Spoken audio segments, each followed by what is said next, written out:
Karon mao ni buhaton ninyo. Pangayo mo pasaylo sa inyong pamilya, damayo ninyo. Tanggal ka mo in 72 hours. Latest update mga karadyo bagtas, unti-unti na nga lumiliit ang ginagalawang espasyo sa grupo ni Dato Adlaw at Bae Lourdes.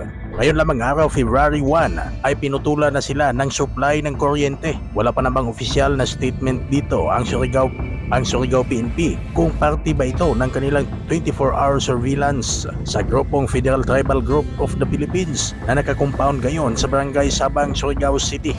Sa mga nagdaang araw ay nagtungo na ang alkalde ng syudad sa kanila para kausapin si Dato Adlaw. Ngunit nagmatigas itong lumabas, sa halip ay si Mayor Dumlao pa ang gusto nilang papasukin sa bakuran ni Dato Adlaw. Mukhang malabo na nga ang posibilidad na makakagawa pa ng Facebook Live ang leader ng grupong federal dahil wala na silang supply ng kuryente. Ngunit sa huling video ni Dato Adlaw ay nananawagan ito sa gobyerno na tigilan na ang panggigipit sa kanila. Panoorin ang video. Tungod sa mga discrimination nga ang pulis nagdakop sa among kauban nga diin wala kini insakto nga legality, walay warrant of arrest, no? So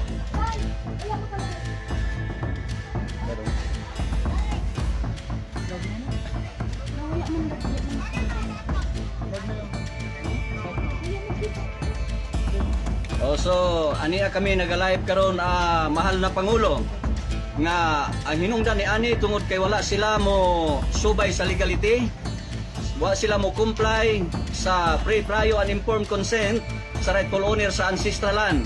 Mao ning nahitabo ang mga pamadlak nga karon nga ilaming gisirkuluhan dire ang mga pulis nga wala sila rights, no? Wala sila rights, illegal intervention sila kay assisting run any branches of civil government. Nga among gi-implement ang balaod since time immemorial. Republic Act 8371, IPRA Law of 1997, Divine Customary Law, na under sa management sa Federal Tribal Government of the Philippines para sa kalinaw o panaghiusa. Busa nanawagan ako sa mahal na Pangulo nga hinaot unta nga makaabot kini kanimo nining taknaa nga wala na kami makalihok diri tungod kay ilang gibantayan ang among mga kauban diri nga mga diplomat nga ilang pandakpon kung makagawas, no? So ang among kauban nga nagpalit lang og tubig, gidakop nga walay legal, walay warrant of arrest, no? So hinaot unta nga mahal na Pangulo imo kining maaksyonan aron nga dili mo kaila pangkagubot sa Surigao del Norte, no? Kay dili na maayo kining ilang gibuhat, wala na mainsakto, dili na insakto ang ilang proseso. O tungod kay nan-react sila sa maong panghitabo nga wala nila masabti kini. Tungod kay ang atong batas karon nga angayan pagasundon is Divine Customary Law nga angayan ma-practice sa uban nga kani atong gi-implement nga para kini kanatong tanan nga maalis kita sa tunglo, no? Maalis ta sa tunglo at kanun pa man sa sumpa. Dahil sa batas, ito po, maalis po tayo sa tunglo.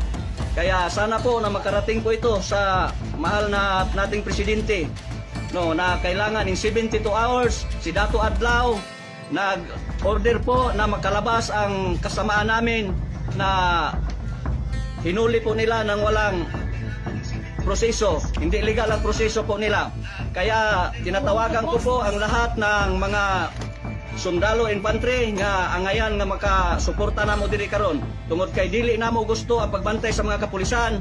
Among gihangyo ang mga kasundaluan nga magbantay namo diri para sa manifestation sa kalinaw panaghiusa. Busa daghan salamat, hinaot unta nga sa gamayng mensahe ni Dato Adlaw nga moabot kini sa mahal nga Pangulo aron nga kini maaksyonan dayon kining maong mga lakang sa atong mga kapulisan nga wala saktong mensahe, walay saktong proseso. So daghang salamat og maayong hapon kanatong tanan. God is justice.